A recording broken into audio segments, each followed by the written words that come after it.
أعوذ بالله من الشيطان الرجيم بسم الله الرحمن الرحيم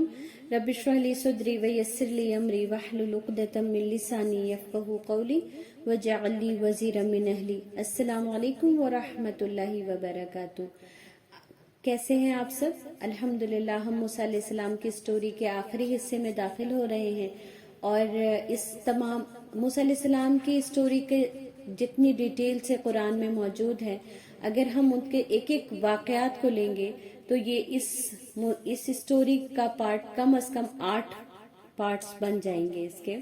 اس لیے میں انہی باتوں کو لوں گی جو بچوں کی سمجھ میں آ جائیں، اور جب آپ سب انشاءاللہ تعالی اللہ کی رحمت سے قرآن کا علم حاصل کریں گے تو آپ ان تمام باتوں کو سمجھ بھی پائیں گے اور ریلیٹ بھی کر پائیں گے۔ بہرحال موسیٰ علیہ السلام اپنی قوم کو لے کے صحرائے سینا میں اترے۔ اللہ نے بنی اسرائیل پر اتنی بڑی رحمت عطا فرمائی تھی کہ انہیں ظالم حکمران فرعون اور اس کی قوم سے نجات دلا دیا تھا۔ یہ خود اتنی بڑی نعمت تھی کہ جس کے لیے بنی اسرائیل اگر ساری زندگی بھی اللہ کی شکر گزاری کرتے تو وہ ناکافی ہوتا۔ موسیٰ علیہ السلام کو اللہ نے 12 چشمے اپنی عصا کے ذریعے نکالنے کا حکم دیا۔ 12 چشمے اللہ کے حکم سے پھوٹ پڑے، اور وہ الگ الگ قبیلے کے لیے وہ کافی تھے۔ ان کے لیے اپنا پنگھٹ تھا، اپنے پانی پینے کی جگہ تھی، وہ اپنے پانی کے مالک تھے۔ اور اسی طریقے سے اللہ نے انہیں من اور سلوہ کی نعمت عطا کی۔ یہ آسمان سے اتری ہوئی غذا تھی جو بنی اسرائیل کو ملی، اور یہ پہلی واحد قوم تھی جس کے لیے غذا کا انتظام آسمان سے ہوا تھا۔ آپ یوں سمجھ لیں کہ یہ ایسی لاڈلی قوم تھی اللہ کی کہ اللہ نے اس پر نعمتیں اپنی تمام کر دی، لیکن ان کا جو رویہ تھا اس کو اللہ نے کھول کھول کر بیان کر دیا۔ واقعہ یوں ہے کہ جب اللہ کے رسول صلی اللہ علیہ وسلم نے یہودیوں کو اللہ کی طرف بلایا تو انہوں نے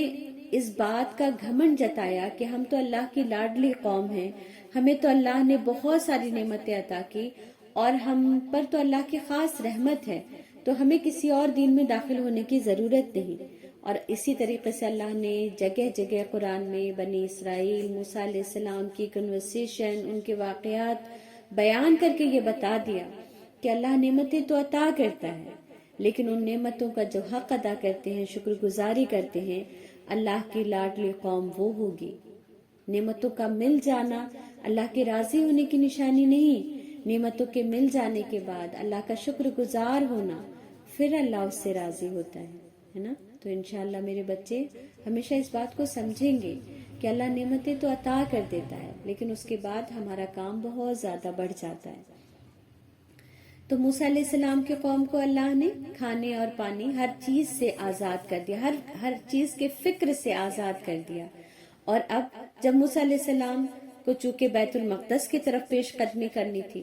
اور لیکن بیت المقدس پر اس وقت جن لوگوں کا قبضہ تھا وہ نہایت لڑاکو اور سرکش لوگ تھے، تو موسیٰ علیہ السلام نے اپنے قوم سے کہا کہ چلو آگے بڑھتے ہیں اور اس قوم کے سے لڑائی کرتے ہیں، اور پھر سرزمین فلسطین میں ہم داخل ہو جاتے ہیں جس کا وعدہ اللہ نے ہم سے کیا ہے۔ تو وہاں پر موسیٰ علیہ السلام کی قوم نے کیا کہا؟ وہ بنی اسرائیل جو ابھی فرعون کے ظلم و ستم سے نجات پا کر اللہ کی رحمت سے آئی تھی، اس کا جواب آپ سنیں۔ وہ کہتی ہے کہ ہم ایسے قوم سے لڑنے نہیں جائیں گے، اے موسیٰ تم اور تمہارا رب جائیں، لڑ بھر کر آؤ، اور جب وہاں تمہیں کامیابی مل جائے تو ہمیں بتا دینا، پھر ہم بھی اس میں داخل ہو جائیں گے۔ قوم نے جب یہ جواب دیا تو موسیٰ علیہ السلام کے 2 شاگرد تھے، یوشع بن نون، میں نے پچھلی کلاس میں آپ کو یوشع بن نون کے بارے میں بتایا تھا، اور آگے ایک اور ہے کالب۔ ان دونوں نے جب یہ نافرمانی دیکھی ایک نبی کی تو انہوں نے اپنے سر پکڑ کر بیٹھ گئے، اور پھر موسیٰ علیہ السلام کو بہت تکلیف ہوئی، اور انہیں اس بات کا ڈر تھا کہ کہیں اللہ ناراض نہ ہو جائے۔ تو اللہ تعالیٰ سے انہوں نے کہا کہ اے میرے رب، میں اپنے اور اپنے بھائی کے بارے میں بس اختیار رکھتا ہوں، اس پوری قوم پر میرا اختیار نہیں، اس کی نافرمانیوں سے آپ ناراض نہ ہو جائیں۔ تو اللہ تعالیٰ نے پھر فرمایا کہ اب یہ سرزمین ان کے لیے 40 سال تک کے لیے حرام کر دی گئی نا۔ اللہ کی نعمت کا انہوں نے وہ کیا، ناقدری کی، تو اللہ نے ان کے لیے فلسطین کی سرزمین کو 40 سال کے لیے حرام کر دیا۔ وہ بنی اسرائیل جسے اللہ نے سمندر سے نجات دے کے، فرعون کے ظلم و ستم سے نجات دے کے یہاں تک ان کے لیے راستے ہموار کیے تھے، وہ اس نے اپنے ہی لیے خود مشکل کھڑی کر لی۔ اور اب اللہ کا فیصلہ یہ ہو گیا کہ اب بنی اسرائیل 40 سال تک اسی صحرائے سینا میں بھٹکے گی۔ اور پھر اس کے بعد موسیٰ علیہ السلام نے اپنے رب سے مغفرت طلب کی۔ پھر اللہ نے موسیٰ علیہ السلام کو ایک خصوصی ملاقات کے لیے کوہ طور پر بلایا، اور یہ بھی بہت ہی مشہور واقعہ ہے، آپ لوگوں کو انشاءاللہ تعالی معلوم ہوگا کہ موسیٰ علیہ السلام کو جب اللہ نے کوہ طور کی طرف بلایا تو موسیٰ علیہ السلام نے اپنی قوم کی باغ ڈور، اپنی قوم کا نائب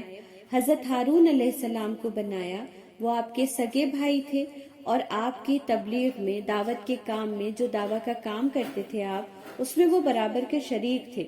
آپ نے انہیں کچھ نصیحتیں کی اور ان کو کچھ احکام بھی دیے، اور پھر ہارون علیہ السلام کو وہاں مقرر کر کے موسیٰ علیہ السلام کوہ طور پر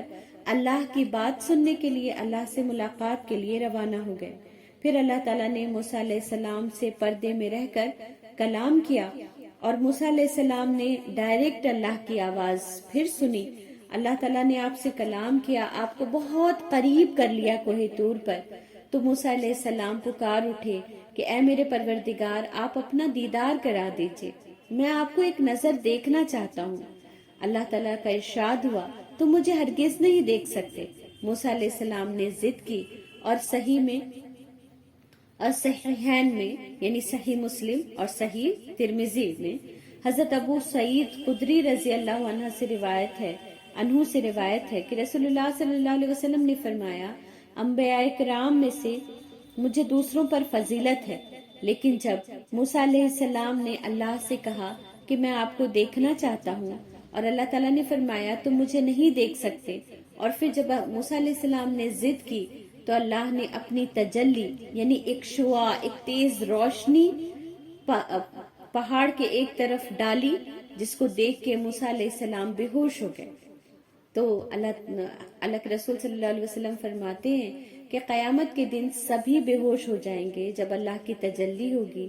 اور سب سے پہلے میں ہوش میں آؤں گا، اور میں دیکھوں گا کہ موسیٰ علیہ السلام اللہ کے عرش کا ایک سایہ پکڑے ہوئے ہیں۔ مجھے معلوم نہیں کہ انہیں مجھ سے پہلے ہوش آ گیا ہوگا، یا کوہ طور کی بے ہوشی کا بدلہ یا اجر انہیں یہ ملا کہ وہ قیامت کے دن بے ہوش نہیں ہوں گے۔ تو موسیٰ علیہ السلام نے اللہ کو دیکھنے کی ضد کی، اللہ نے اپنی صرف ایک تجلی، ایک روشنی ظاہر کی جس کو وہ برداشت نہیں کر سکے اور بے ہوش ہو گئے۔ پھر اللہ تعالیٰ نے موسیٰ علیہ السلام کو احکامات دیے، اور وہ احکامات تختی میں لکھے ہوئے تھے، اور ان احکامات کے بارے میں آپ کو قرآن میں آپ اس کے بارے میں پڑھ لیں گے انشاءاللہ تعالیٰ، جس میں سب سے پہلا حکم جو ہر نبی کو دیا گیا کہ اپنے رب کے ساتھ کسی کو شریک نہ کرنا، اس کے بعد یہ کہ اپنے ماں باپ کے ساتھ احسان کا سلوک کرنا، اس کے بعد یہ کہ اپنی اولاد کو مفلسی کے ڈر سے قتل نہ کرنا۔ اس طریقے سے 10 احکامات تھے جو اللہ نے موسیٰ علیہ السلام کو کوہ طور پر عطا کیے۔ پھر موسیٰ علیہ السلام کوہ طور سے تشریف لائے تو کیا دیکھتے ہیں کہ ان کی قوم ایک غلط کام میں مبتلا ہو چکی ہے، اور وہ غلط کام کیا تھا کہ ان کی قوم میں ایک شخص تھا سامری۔ اس نے جب موسیٰ علیہ السلام کوہ طور پر چلے گئے، اور یہ وقفہ وہ کہہ کے 3 دن کے لیے گئے تھے اور یہ میعاد بڑھ کر 40 دن کی ہو گئی تھی، تو اسی میں ایک شخص تھا جس کا نام سامری تھا۔ اس نے بنی اسرائیل سے وہ زیور لیے جو انہوں نے فرعونیوں سے حاصل کیے تھے،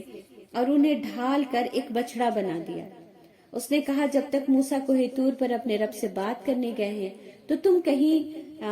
گمراہ نہ ہو جاؤ، بھٹک نہ جاؤ، اس لیے میں تمہارے لیے ایک بچڑا بنا دیتا ہوں جس کی تم عبادت کرو، تاکہ عبادت تمہیں کرنے کی عادت رہے گی، تم کنسنٹریٹ کر سکو گے، تم اللہ کو یاد کر سکو گے، اس لیے اس نے ایک بچڑا بنا دیا۔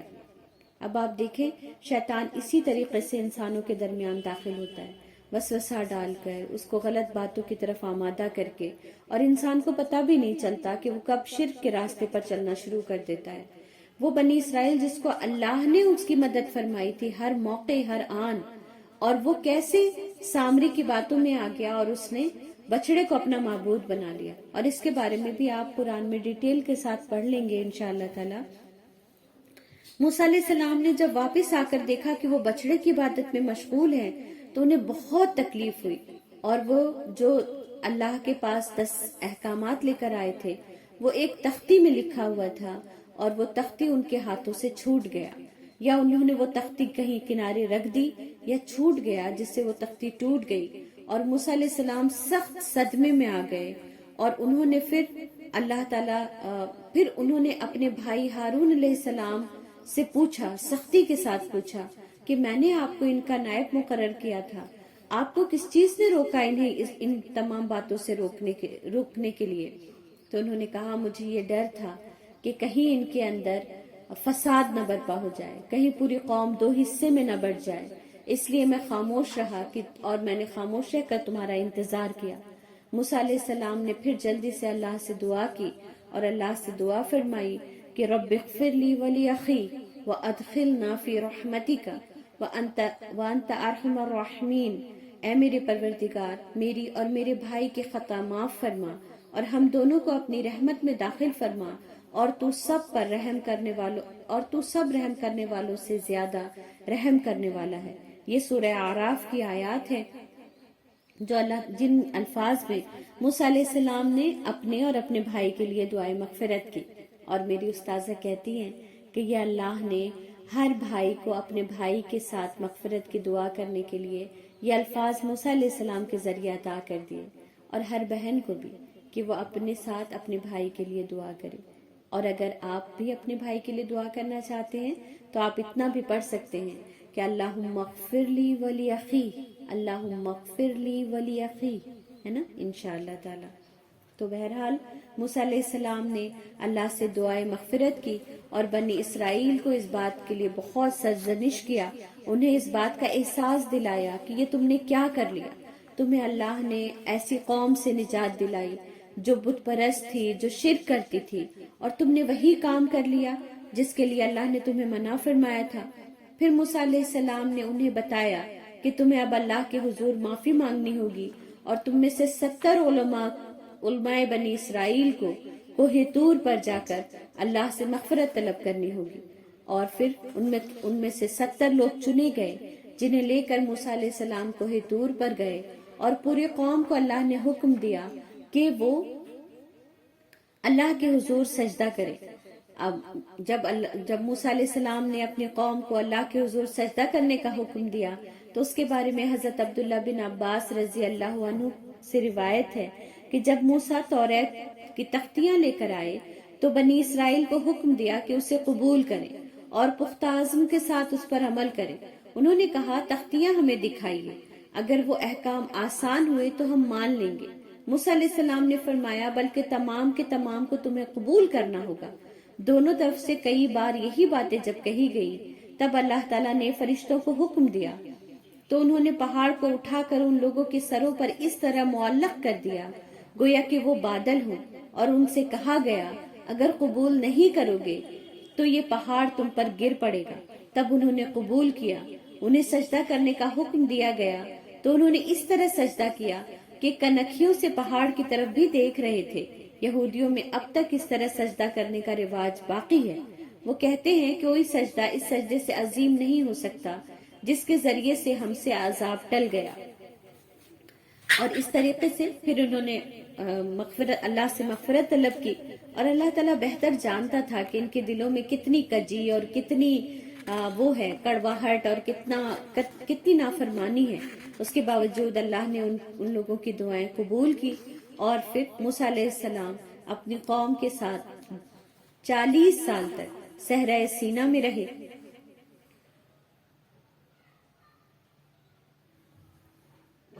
شرک کرنے کی سزا ان لوگوں کو یہ بھی ملی کہ ان میں سے جن لوگوں نے شرک کیا تھا ان کو قتل کرنے کا بھی حکم دیا گیا، اور یہ تلوار بھی اللہ کے حکم سے چلی، کیونکہ نامزد وہ لوگ ہوئے جن کے دل میں ٹیڑھ تھا، جو دل سے شرک پر آمادہ ہوئے تھے، اور جو بہکاوے میں آ گئے تھے، ان لوگوں کو اس سے محفوظ رکھا گیا. یا یہ کہ پوری کی پوری قوم نہیں اس کام میں لگ گئی تھی، کچھ لوگ تھے جو کنارے رہے، جیسے یوشع بن نون کا نام آتا ہے، کالب کا آتا ہے، حضرت ہارون علیہ السلام ہے، اور اس طریقے سے چند ایک لوگ تھے جو دل سے شرک کو ناپسند کرتے تھے، تو انہیں محفوظ رکھا گیا۔ بنی اسرائیل کے بارے میں بہت سارے ایسے واقعات ہیں جن کی ڈیٹیل تو ہمیں ملتی ہے، لیکن ہمیں یہ نہیں پتا چل پاتا کہ یہ واقعہ کب اور کس ٹائم میں ہوا تھا۔ اس لیے ان تمام واقعات کی صرف نشاندہی میں کر دوں گی، وہ واقعات کب اور کس واقعے کے بعد ہوا ہے۔ جیسے کہ بنی اسرائیل کا یہ واقعہ بھی کہ جب کوہ طور ان کے اوپر اٹھایا گیا، یہ واقعہ پہلے ہوا، یا یہ واقعہ پہلے ہوا کہ 70 علماء کو کوہ طور پر بلایا گیا۔ اس کے بارے میں بھی ہمیں کوئی سند کے ساتھ کوئی بات نہیں پتہ چل پاتی ہے، سمجھ میں نہیں آتی ہے۔ ہم اپنی عقل کے ساتھ جو تھوڑا بہت سمجھ پاتے ہیں وہ یہ کہ بنی اسرائیل کو پہلے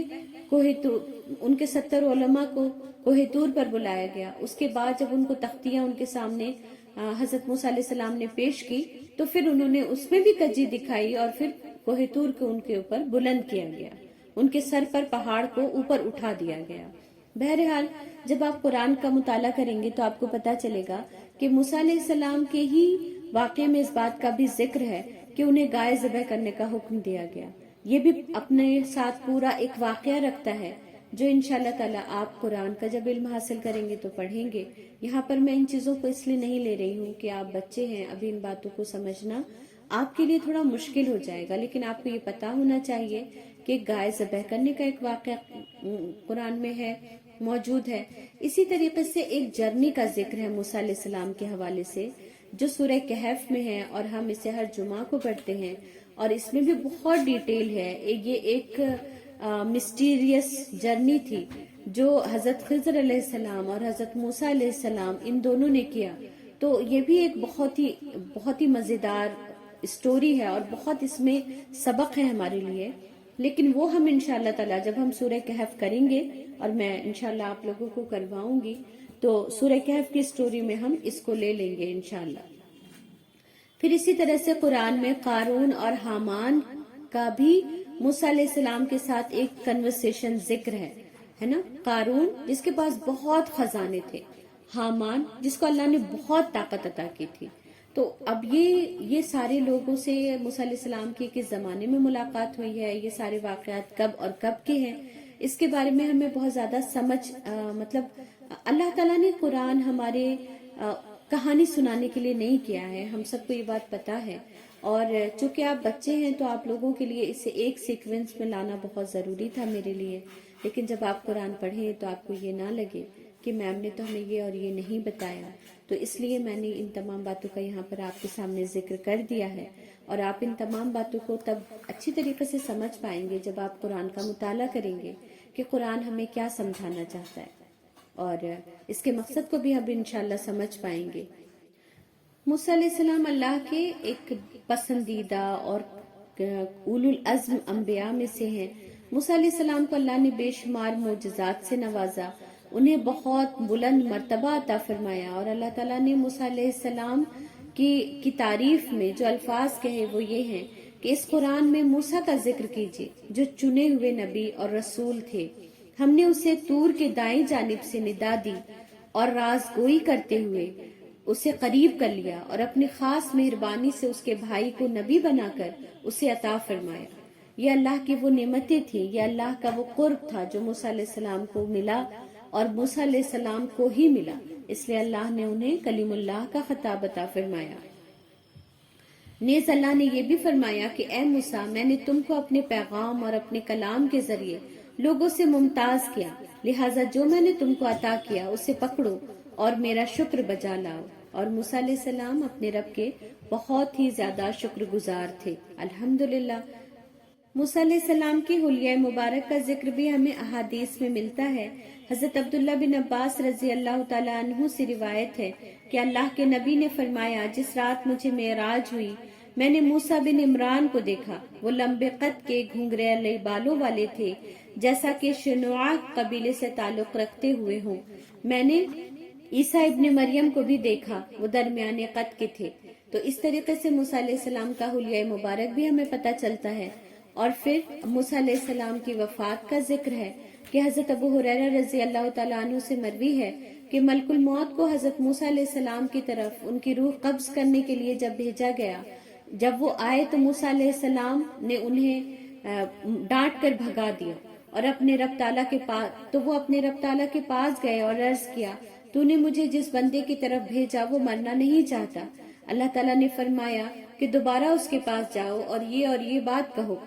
تو وہ ان کے پاس گئے اور انہیں اللہ کا پیغام دیا، تو انہوں نے فرمایا کہ اس کے بعد کیا ہوگا؟ اللہ تعالیٰ نے فرمایا پھر موت آ جائے گی۔ موسیٰ علیہ السلام نے فرمایا تب مجھے ابھی وفات قبول ہے۔ مورخین لکھتے ہیں کہ موسیٰ علیہ السلام کو اپنی قوم کو لے کر ارض مقدس یعنی فلسطین جانے کی تمنا تھی، لیکن ان کی قوم کی بے جا نافرمانیوں، ضد اور ہٹ دھرمیوں کی وجہ سے اللہ نے 40 سال تک کے لیے ان کے لیے فلسطین جانا منسوخ کر دیا تھا۔ اور ہم اس بات کو جانتے ہیں کہ اللہ اپنے ارادے نہیں بدلا کرتا، اللہ اپنے فیصلے نہیں بدلا کرتا، اللہ بھی خود اپنے فیصلے نہیں بدلتا۔ تو اللہ نے بنی اسرائیل کے لیے 40 سال تک اس صحرا میں بھٹکنا مقدر کر دیا تھا، اور موسیٰ علیہ السلام کی عمر اب اس حصے میں ختم ہو گئی تھی۔ موسیٰ علیہ السلام کی جب موت ہوئی تو لیکن موسیٰ علیہ السلام نے اللہ سے درخواست کی کہ آپ مجھے فلسطین کے اتنا قریب کر دیں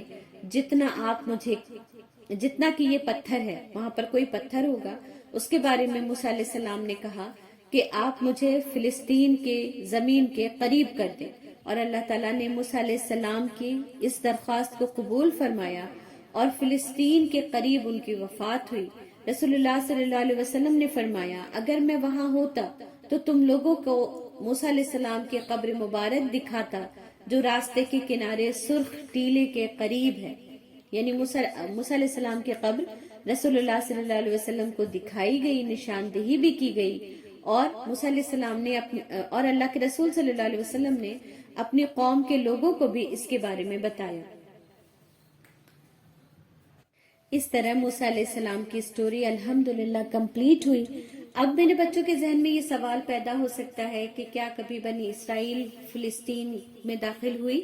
ہاں، بنی اسرائیل فلسطین میں داخل ہوئی، لیکن تب جب یہ جو نسل تھی جو شرک اور بت پرستی اور غلامی جس کے اندر رچ بس گئی تھی، 40 سال کے اندر یہ تمام کے تمام لوگ فوت ہو گئے، اور ایک نئی جنریشن کھڑی ہوئی جو ہمت والی تھی، جو اپنے رب کو پہچاننے والی تھی،